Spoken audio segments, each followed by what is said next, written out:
Sa susunod na linggo, pag-uusapan ng Senado kung ano ang ipapataw nilang parusa sa private prosecutor na si Attorney Vitaliano Aguirre. Ipinakontempt ng impeachment court si Aguirre matapos siyang magtakip ng tenga habang nagsasalita si Senadora Miriam Defensor Santiago sa paglilitis. Balitang hatid ni Sherry Ann Torres. Yesterday, we were struck by a thunderbolt. All of a sudden, the prosecution stood up and said, we have 8 articles of impeachment, but we are no longer presenting or withdrawing at least 5 of those articles, leaving us with only 3 articles of impeachment. In my entire career as an RTC judge of Quezon City, I have never seen a lawyer in a civil case, which is in this instance parallel to an impeachment trial, withdraw any cause of action that he told the court he would present evidence on. That has never been done. Manalo na kami. Meron na kaming proof beyond reasonable doubt. Good grief. That is contempt of court. Ang yayabang ng mga nagsasalita na ganyan. Ay, my goodness. Is a ground for contempt of court. Una, sabi nyo, malakas ang ebidensya namin kasi 8 ang krimen niya. 8 ang articles of impeachment namin. Bilangin mo, 8 yan. Pagkatapos ngayon, 2 buwan pa lang, wala na. 3 na lang sa 5. Kasi tama na yun, panalo na kami. Wah! I request the Secretariat should record in our journal that I said, wah!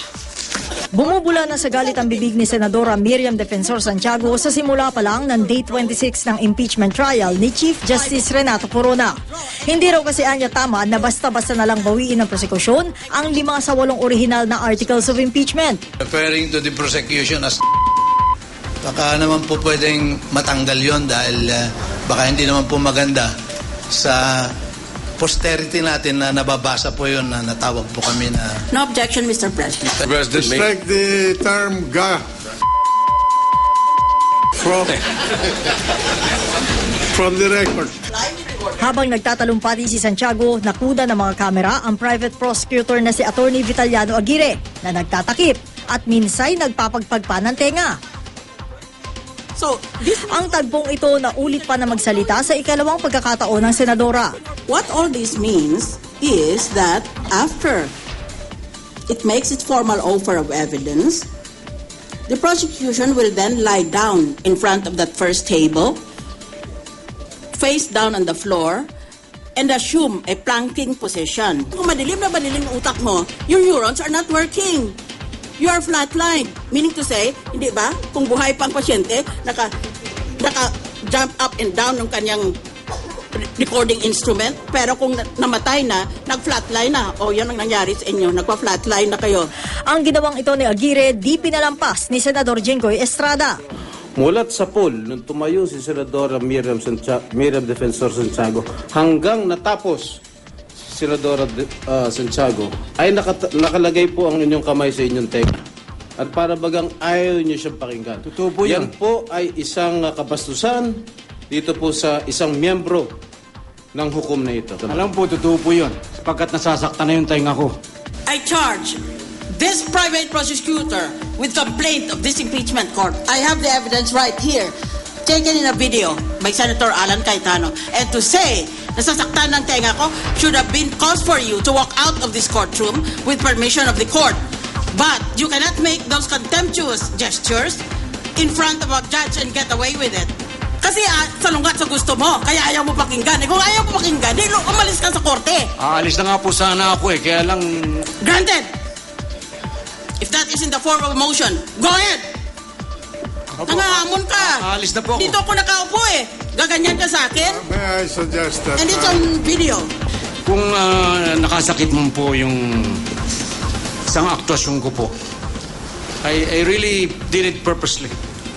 Because totoo naman po na talagang shrill ang voice na nasasaktan ng tainga ko Ang pinaka-importante po sa isang tao ay respeto. Ang nagdedemand, kung nagdedemand ka ng respeto, dapat respetuhin mo doon itong mga abogadong ito. Habang sapagkat yung human dignity, wala pong katulad dyan. Now he's lecturing me. Trial suspended for several minutes. Agad sinuspinde ni Presiding Officer Juan Ponce Enrile ang sesyon habang si Santiago kinompronta si Aguirre. Plan ka eh. Ito ko eh. Ginaganyan mo ako, pinakita sa akin ang video mo eh. Dito na inalalayan ng mga kapwa prosecutor si Aguirre palabas ng session hall.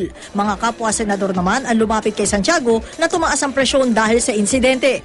Nang magbalik sesyon, The gentleman who is a member or the private member of the prosecution panel is hereby cited for contempt. And the penalty that will be meted by this court against him will be taken up in a caucus by this court next week. We will no longer tolerate a misbehavior like this. On behalf of the prosecution, we would like to express our regrets for what happened. nang lumabas sa session hall si Aguirre, dumiretso siya sa prosecution room. Paliwanag ng kanyang mga kasama, Well, kung nilalaman ng dibdib namin yun, sinisigurado namin na hindi nakakalabas po sa aming bibig. Yung mga ganong klaseng saloobin. Sabi nga nila, we're free to sin as much as long as we don't let it leave our bodies. pero tingin ng depensa, Sa tingin ko po, talagang tama yung nagkaroon ng contempt proceedings laban sa kanya. Sapagkat talagang the act was a total disrespect of the courtesy due to the court. Not only to the court itself, but also to its members. si Aguirre ay minsan nang nagsilbing abogado ni na Senador Panfilo Lacson at Hubert Webb. Nang ibabangan ng Parañaque Regional Trial Court noong taong 2000 ang hatol na guilty kina Webb, napaulat na nag-walkout si Aguirre. Sa kanyang pag-alis sa Senado, nagbigay ng maikling pahayag sa media si Aguirre. Kung anong penalty, I have to admit it, to accept it. Sa Biyernes, maghahain ng written formal offering of evidence ang prosekusyon. Sa Miyerkules naman, maghahain ng kanilang sariling posisyon tungkol sa naturang isyu ang depensa. Habang sa Martes naman, magpupulong ang mga senador sa isang caucus para pagdesisyonan kung ano ang parusang ipapataw nila kay Attorney Vitaliano Aguirre II. Samantala, magbabalik ang pagdinig ng impeachment court sa March 12. Sherian Torres, GMA News.